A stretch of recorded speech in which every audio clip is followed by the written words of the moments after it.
이 시간을 애청해 주시는 청취자 여러분, 한 주간도 안녕하셨습니까?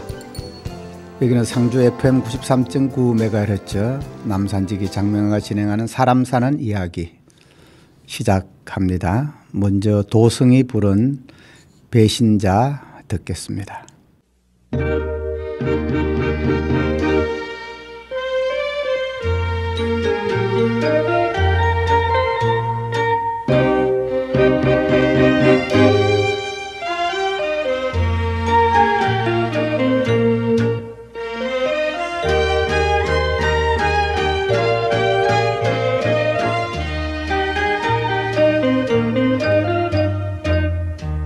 얄밉게 떠난 이마, 얄밉게 떠난 이마, 내 청춘 내 순정을 뺏어버리고 얄밉게 떠난 이마, 더벅머리 사나이에 상처를 주고 너 혼자 미련 없이 떠날 수가 있을까? 배신자여, 배신자여, 사랑의 배신자여.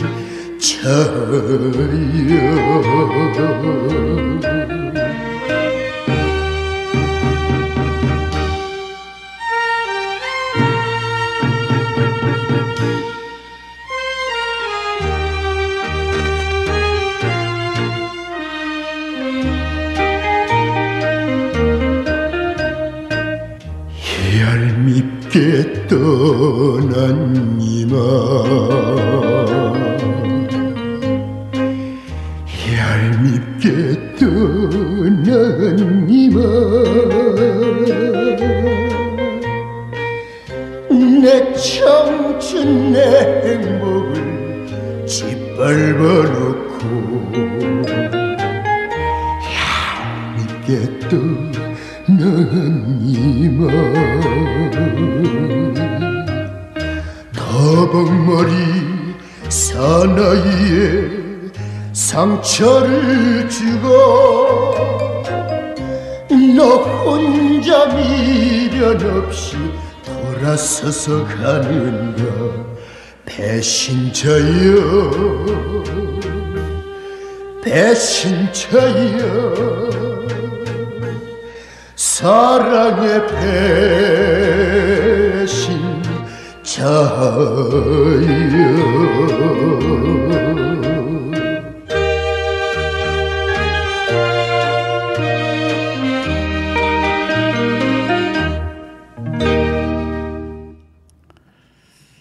오늘은 배신에 대해 이야기해 보려 합니다. 인간은 긍휼과 자비와 사랑의 대상이지 믿음의 대상이 될 수 없다고 합니다. 그것은 인간의 나약성과 한계 때문이겠죠. 연애 시절 여친을 위해 별도 따다주고 달도 따다주고 손끝에 물 안 묻히겠다고 해주겠다고 꼬드겨 결혼한 케이스가 적지 않을 겁니다. 저는 남자들의 그 약속이 계획된 거짓말이라고는 생각하지 않습니다. 거짓말이라면 세상이 남자의 마음대로 움직여 주지 않았기 때문이겠지요. 사랑할 때는 두 눈이 먼다고 하잖아요.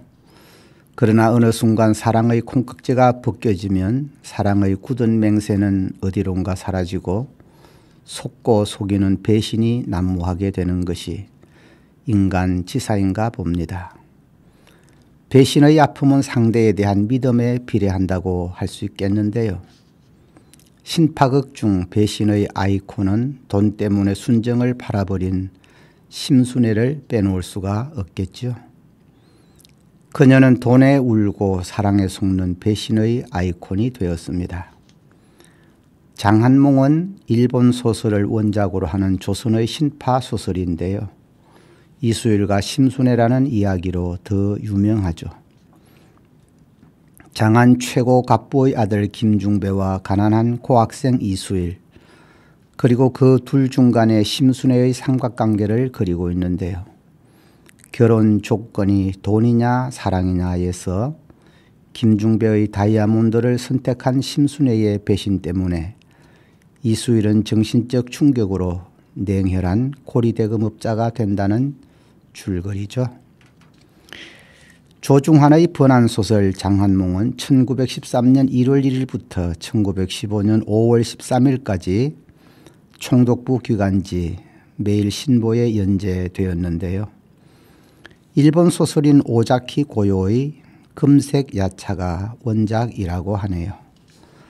사실은 금색 야차도 영국의 작가인 버사 클레이의 여자보다 약한 자, 위크 데너 우먼이라는 소설을 각색했다는 것이 2000년에 일본 작가에 의해 밝혀졌다고 하네요. 그러니까 이수일과 심순애는 도용작을 다시 번안한 3차 창작인 셈이라고 할 수 있겠습니다. 이수일은 일찍 부모를 여의고 아버지의 친구 심택의 집에서 그의 딸 심순애와 함께 성장하는데요. 어버이들의 뜻을 따라 두 사람은 약혼을 하지요. 어느 날 이수일과 심순애는 서울 부호인 김씨 집으로 초대받아 갔다가 동경 유학생인 그 집 아들 김중배를 알게 되고 심순애는 김중배의 다이아몬드에 현혹되는데요. 심순애의 부모도 이수일과의 혼약을 파기하고 김중배와 결혼시키게 되지요. 돈 때문에 사랑하는 사람을 잃게 된 이수일은 돈에 대한 원한으로 지독한 고리대금 업자가 됩니다. 심순애의 결혼 생활도 죄책감 때문에 불행해져 이수일에게 손을 내밀지만 이수일은 냉정하게 내민 손을 뿌리치게 되죠. 고민하던 심순애는 비관해서 대동강의 투신자살을 기도했으나 이수일의 친구 백낙관에 의해 구출됩니다. 백낙관은 이수일에게 재회를 권하지만 이수일은 금전에만 몰두할 뿐 애써 심순애를 외면하는데요. 결국 이수일도 신경쇠약으로 휴양차 청량함에 머무는 동안 자살하려는 어느 남녀를 구출해 주면서 심경의 변화가 찾아옵니다. 한편 심순애는 친정으로 돌아와 이수일에 대한 연모의 정이 지나쳐 광증을 일으키는데요. 친구 백낙관의 주제로 이수일과 심순애는 결국 서로 과거를 뉘우치고 재회하게 된다는 해피엔딩으로 끝을 맺습니다. 예나 지금이나 사랑이 물질에 흔들리기는 마찬가지였던 모양입니다. 장한몽은 당시에는 엄청난 파문을 일으킨 연애 소설이었는데요. 삼종지도라는 여자들에게 씌어진 굴레가 견고하던 때에 자유연애 사상이 표출될 수 있었다는 것은 파격적이었다고 할 수 있겠죠. 지금의 기준으로 보면 오히려 고답적인 면모가 보이긴 하지만 돈 때문에 아픔을 겪었을 주인공 이수일의 모습에서 배신의 아픔이 어떠한지를 짐작할 수 있겠습니다. 중세 이탈리아 서사 시인인 단테의 신곡에는 지옥이 9층으로 구성되어 있고 맨 밑바닥에 배신자들이 고통당하는 배신자 지옥이 적나라하게 묘사되고 있는데요. 지옥의 가장 깊은 곳인 주데카에는 지옥의 마왕인 루시퍼가 얼음 속에 파묻혀 누워 있거나 서 있거나 거꾸로 있거나 혹은 구부리고 있는 배반자들을 물어뜯고 있는데요. 가운데 입엔 예수를 배반한 가룟 유다가 다리는 입 밖으로 내놓고 머리는 안에 처박혀 처참하게 고통당하고 있지요. 루시퍼의 양쪽 입에는 자신의 주인인 카이사르를 암살한 브루투스와 암살의 동조자인 카시우스가 물어뜯기는 고통을 당하고 있습니다. 배신자들은 지옥의 고통에서 벗어나 안전한 곳으로 떠나기를 빌고 또 빌었을지 모릅니다. 아마도 영원한 이별이었으면 좋았을지 모를 것으로 말이죠. 배호의 영시의 이별 들어보겠습니다.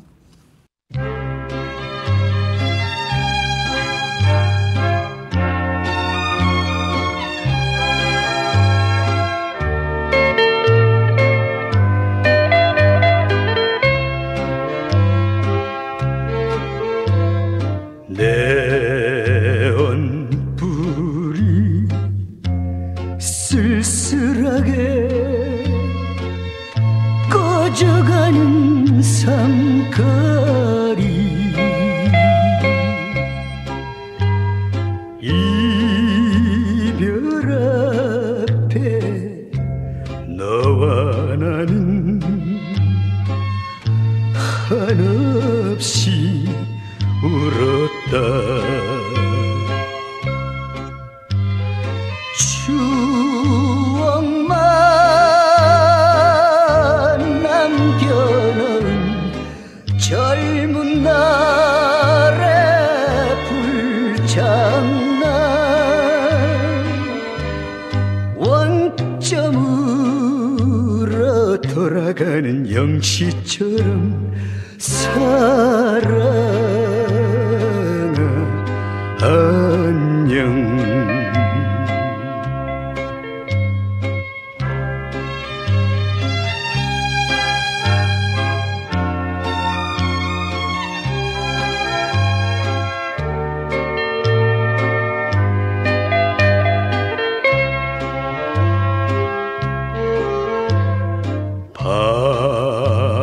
밤안개가 자욱한 길 깊어가는 이 한밤 너와 나의 주고받는 인사는 슬펐다. 울기도 안타까운 잊어야 할 아쉬움 원점으로 돌아가는 영시처럼 사랑아 안녕.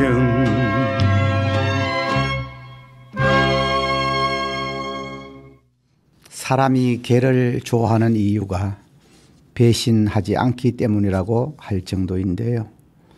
사람의 배신에는 명분과 이유가 다 있게 마련이지요.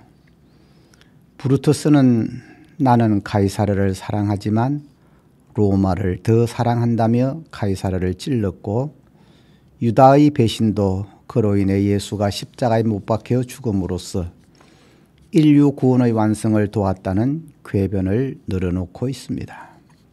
자신이 믿는 종교를 배신할 경우 배교라고 하고, 끝까지 목숨을 버리면서도 신념을 지키면 순교자로 존경하게 됩니다.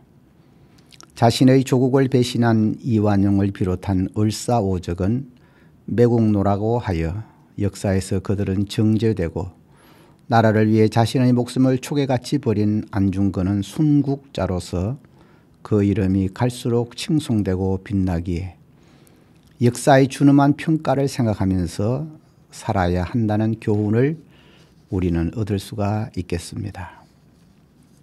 종교적 신념을 위해 순교한 자들이 부지기수인데요. 초대 교황으로 가톨릭에서는 추앙받는 베드로도, 이방인의 사도로 전생애를 순교자로 살았던 바울도 그들이 믿는 종교적 신념 때문에 하나밖에 없는 목숨을 버렸기에 그들의 이름은 영광스러운 이름으로 남았지만, 예수를 판 가룟 유다는 지울 수 없는 배신자의 아이콘이 되고 말았죠. 자신이 믿는 종교적 신념 때문에 하나밖에 없는 생명을 바치는 순교자나 나라를 위해 목숨을 바친 순국자를 볼 때 마음이 뜨거워지고 감동이 밀려오지만 얄팍한 이해관계에 따라 배신하는 무리를 보면 마음 깊은 곳에서 밀려오는 허전함과 아련한 슬픔은 어쩔 수 없는 인간의 인지상정인가 봅니다. 임영웅이 부르는 별빛 같은 사랑 감상하시겠습니다.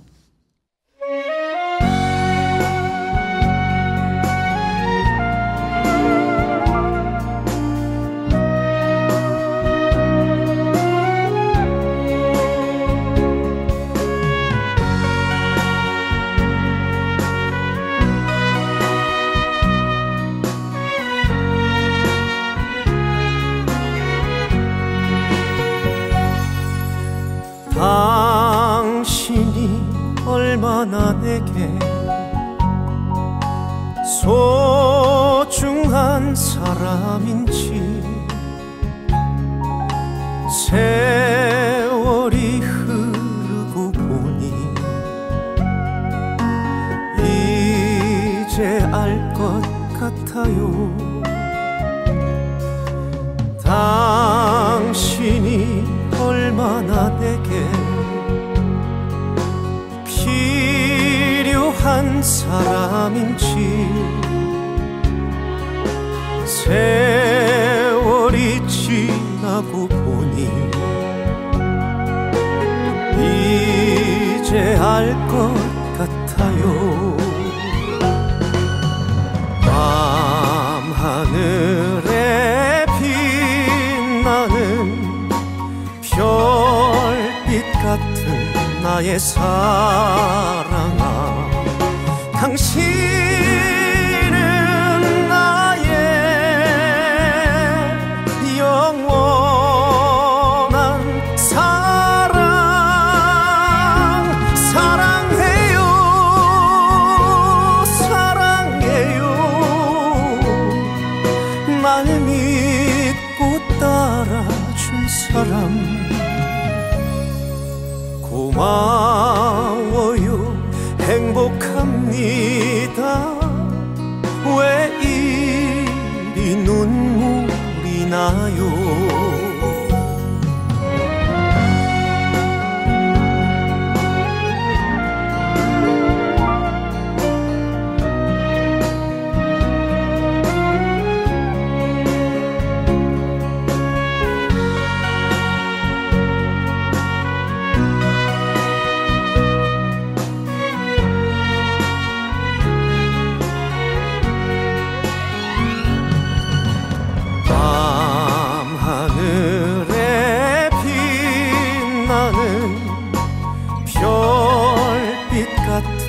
나의 사랑아, 당신은 나의 영원한 사랑. 사랑해요, 사랑해요. 날 믿고 따라준 사람 고마워요. 행복합니다. 왜 이리 눈물이 나요. 왜 이리 눈물이 나요.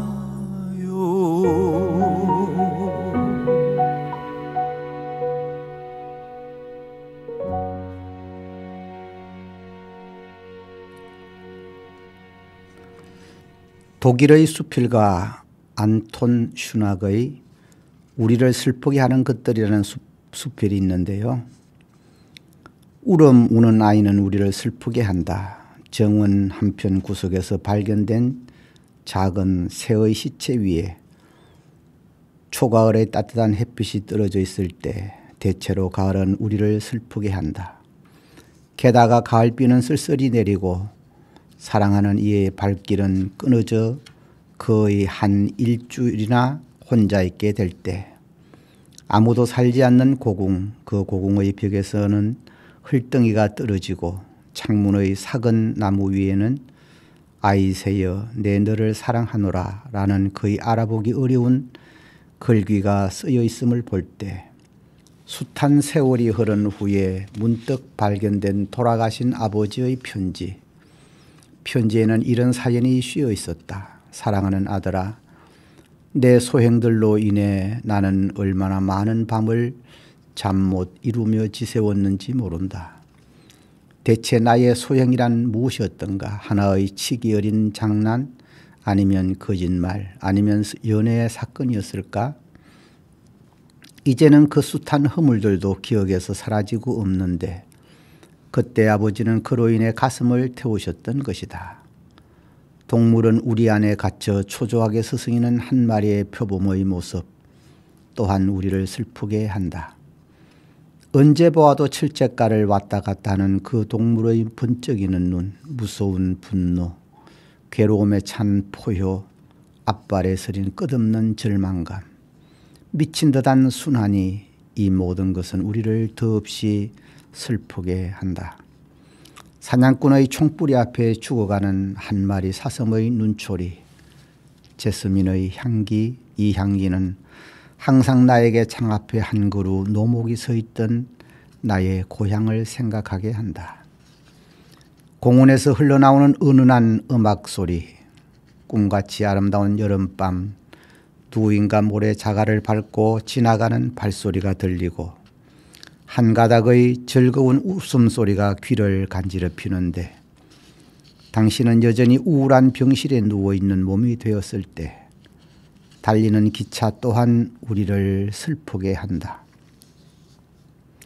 어스름 황혼이 밤으로 접어드는데 유령의 무리처럼 요란스럽게 지나가는 불밝힌 차창에 미소를 띤 어여쁜 여인의 모습이 보일 때 화려하고도 성대한 가면 무도회에서 돌아왔을 때 부드러운 아침 공기가 가늘고 소리 없는 비를 희롱할 때 사랑하는 이가 배우와 인사할 때 공동묘지를 지나갈 때 그리하여 문득 여기 15의 어린 나이로 세상을 떠난 소녀 클라라 잠들다라는 묘비명을 읽을 때 오랫동안 사랑하는 이의 편지가 오지 않을 때 그녀는 병석에 있는 것이 아닐까? 아니면 그녀의 편지가 다른 사나이의 손에 잘못 들어가 애정과 동경에 넘치는 사연이 웃음으로 읽혀지는 것이 아닐까?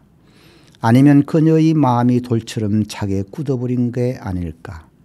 아니면 이른 봄밤 그녀는 어느 다른 사나이와 산책을 즐기는 것이 아닐까? 초행의 낯선 어느 시골 주막에서의 하룻밤, 시냇물이 졸졸 흐리는 소리 곁 방문이 열리고 소곤거리는 음성과 함께 낡아 빠진 헌시계가 새벽 1시를 둔탁하게 치는 소리가 들릴 때 그때 당신은 불현듯 일말의 예술을 느끼게 되리라. 날아가는 한 마리의 해오락이 추수가 지난 후의 텅 빈 논과 밭, 술에 취한 여인의 모습, 어린 시절 살던 조그만 마을을 다시 찾았을 때 그곳에는 이미 아무도 당신을 알아보는 이 없고 일찍이 뛰놀던 놀이터에는 거만한 붉은 주택들이 들어서 있는 데다.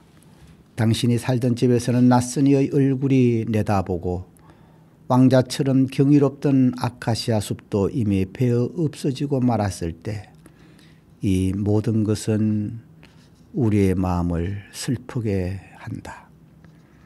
하지만 우리를 슬프게 하는 것들이 어찌 이것뿐이랴. 온유월의 장의 행렬, 가난한 노파의 눈물, 바이올렛 색과 금정색 그리고 희색의 빛깔들, 둔하게 울려오는 종소리, 징소리 바이올린의 지현, 가을밭에서 보이는 연기, 산길에 흩어져 있는 비둘기의 깃, 자동차에 앉아있는 출세한 부녀자의 좁은 어깨, 유랑극단의 여배우들, 세 번째 줄에서 떨어진 어릿광대, 지붕 위에 떨어지는 빗소리, 휴가의 마지막 날, 사무실에서 때 묻은 서류를 뒤적이는 처녀의 가느다란 손, 마눌의 밤, 개 짖는 소리, 굶주린 어린아이의 모습, 철창 안으로 보이는 죄수의 창백한 얼굴, 무성한 나무 위로 내려앉은 하얀 눈송이.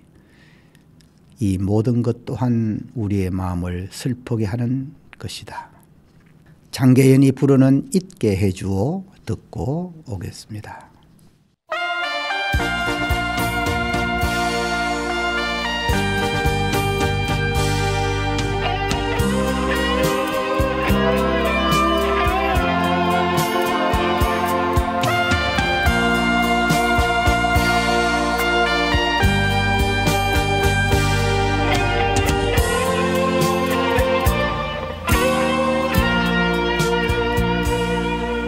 때로는 생각이야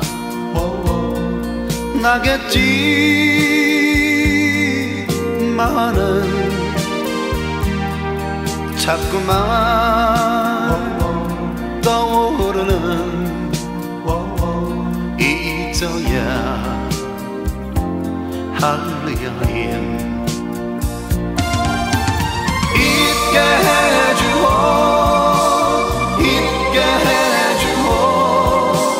그대를 모르게 잊게 해주오 잊게 해주오 잊게 해주오 과거를 모르게 잊게 해주오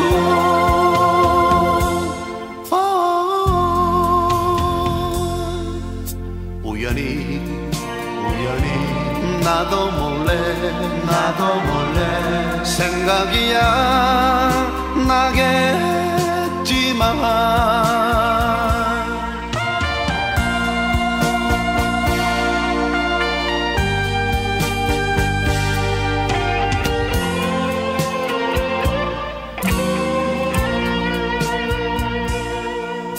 때로는 생각이야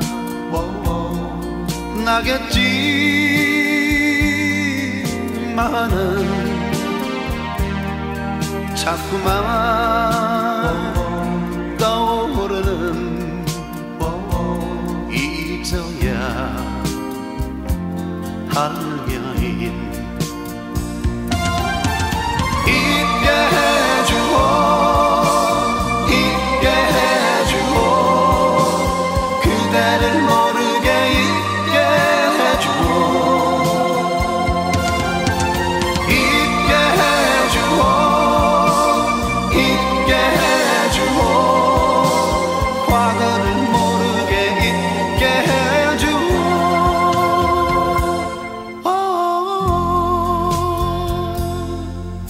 우연히 나도 몰래 생각이야 나겠지만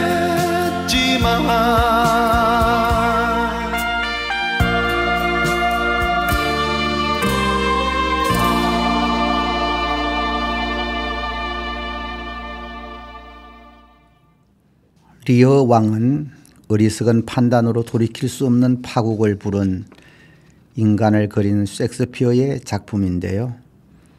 리어 왕의 오판은 바른 말을 멀리하고 아부에 취약했던 스스로의 어리석음에서 시작됐습니다. 딸 셋을 둔 리어 왕은 첫째 딸 고느릴, 둘째 딸 리간, 그리고 막내 코딜리아를 불러 모은 자리에서 묻습니다. 얘들아, 너희 중 누가 나를 제일 사랑하느냐? 하늘 땅, 별 땅 운운하며 입에 발린 소리를 하는 언니들과는 달리 한결같던 효녀 코델리아는 담담하게 말하지요. 어찌 사랑을 비교하거나 계량할 수 있겠습니까? 저는 평소처럼 아버지를 모실 뿐이라고 대답합니다. 어리석은 왕은 경로하고 막내 주려고 떼어놓았던 땅과 재산까지 언니들에게 주고 코딜리아에게는 지창금 한 푼 주지 않고 바다 건너 프랑스로 시집 보내고 맙니다. 재산 받기 전엔 온갖 아양을 떨던 두 딸이 이제 아버지를 짐짝 취급하고 리어 왕은 흰머리 풀어 헤친 백수 광부가 되어 광야에서 홀로 폭풍우를 맞이한다는 내용인데요. 뒤늦게 후회해보지만 이미 때가 늦은 후였죠. 이는 예수를 은 30에 팔고 뒤늦게 후회하고 자살한 가룟 유다의 후회라고 밖에는 할 수 없겠네요. 무신불입, 믿음이 없으면 쓸 수 없다는 뜻인데요. 공자의 제자 자공이 정치가 무엇인가 물었습니다. 공자는 먹을 것을 풍족하게 하고 족식, 군대를 튼튼히 하고 족병, 백성의 믿음을 얻는 일, 민신이라고 대답했습니다. 자공이 부득이하게 한 가지를 버려야 한다면 어느 것을 먼저 버려야 하겠습니까? 라고 묻자 공자는 군대를 버려야 한다고 했습니다. 자공이 다시 나머지 둘 중 또 한 가지를 버려야 한다면 무엇을 버려야 합니까? 라고 묻자 공자는 먹을 것을 버려야 한다라고 대답했죠. 공자는 예로부터 사람은 다 죽음을 피할 수 없지만 백성들로부터 신뢰를 얻지 못하면 나라가 서지 못한다며 그 이유를 그렇게 설명했다고 합니다. 다시 말해 나라가 바로 서려면 국민의 신뢰가 가장 중요하다는 의미가 되겠네요. 성격이 강직하고 올곧은 79세로 작고하신 한 선생님이 계셨습니다. 그분의 평소 철학은 첫째, 금전보정을 서지 마라. 둘째, 의형제를 맺지 마라. 셋째, 몸에 문신을 새기지 마라 였다고 합니다. 선생님은 일찍 금전보정을 선 적도 없고 의형제를 맺지도 않았으며 문신을 새긴 적도 없으신 분이셨지요. 그렇다면 위의 세 가지는 선생님의 철학적 신념이라고 봐야 할 텐데요. 미루어 짐작컨대 인간에 대한 불신 때문이었을 것으로 보입니다. 문신도 순수한 목적이 아닌 조폭들의 연대 표식인 게 보통이고 의형제라는 것도 이해관계를 강화하기 위한 수단일 가능성이 농후하고 금전보정은 사람 잃고 돈 잃는 경우가 태반이니 동기 자체가 순수하지 못하다고 본 것이었을 것입니다. 선생님은 아들이 어렸을 적에 개를 키우지 못하게 하셨다고 하는데요. 어려서 개에게 정을 붙이면 인간도 개와 같은 줄 착각할까 봐 그러셨다고 하네요. 개는 배신하지 않지만 인간은 배신을 밥 먹듯 하거든요. 요즘 정치권에서 벌어지는 배신의 릴레이를 보면 사람을 개에 빗대어서 욕하는 것은 매우 자제해야 할 일이 아닐까 생각해 보게 되네요. 개보다 못한 인간이 너무 많기 때문이죠. 산속에 들어가 자연인 생활을 하는 많은 사람이 믿었던 사람들로부터 배신을 당하고 은둔하는 경우가 많은 것을 볼 수 있죠. 하긴 인간이란 변덕과 교만으로 농축된 존재인데요. 화장실 들어갈 때와 나올 때가 다르고 바다처럼 넓다가도 바늘구멍 하나 들어갈 자리가 없는 게 인간이지요. 밤에 산길을 가다가 따뜻한 바람이 불면 귀신이고 찬 바람이 불면 사람이라는 말은 인간이 귀신보다 무섭다는 의미가 아닐까 싶네요. 오늘은 우리를 가장 비참하게 하고 슬프게 하는 배신의 아픔에 대해 생각해 보았는데요. 우리 사회가 최소한의 믿음이 바탕이 된 세상이 되었으면 좋겠다는 생각을 해봅니다. 지금까지 함께해 주신 청취자 여러분께 감사드립니다. 최헌의 구름 나그네 들으시면서 저는 여기서 인사드리겠습니다. 지금까지 상주 FM 93.9MHz 남산지기 장명화가 진행한 사람 사는 이야기였습니다. 다음 주에 뵙겠습니다. 안녕히 계십시오.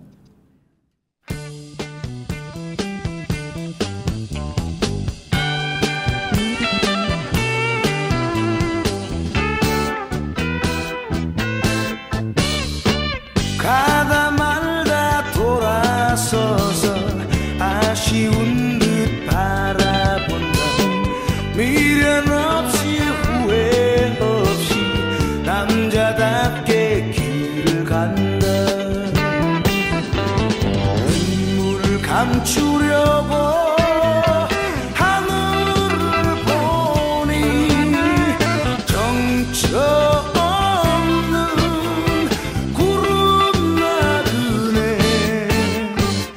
어디로 가는 걸까 아무 말도 하지 않고 부는 바람 새소리에 고개 넘어 님 찾으러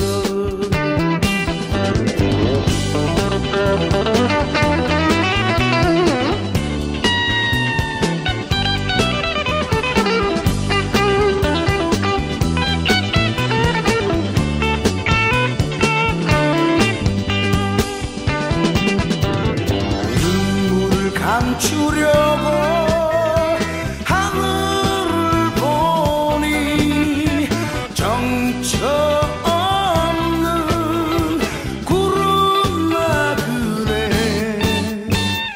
어디로 가는 걸까 아무 말도 하지 않고 부는 바람 새소리에 고개 넘어 님 찾으러 부는 바람 새소리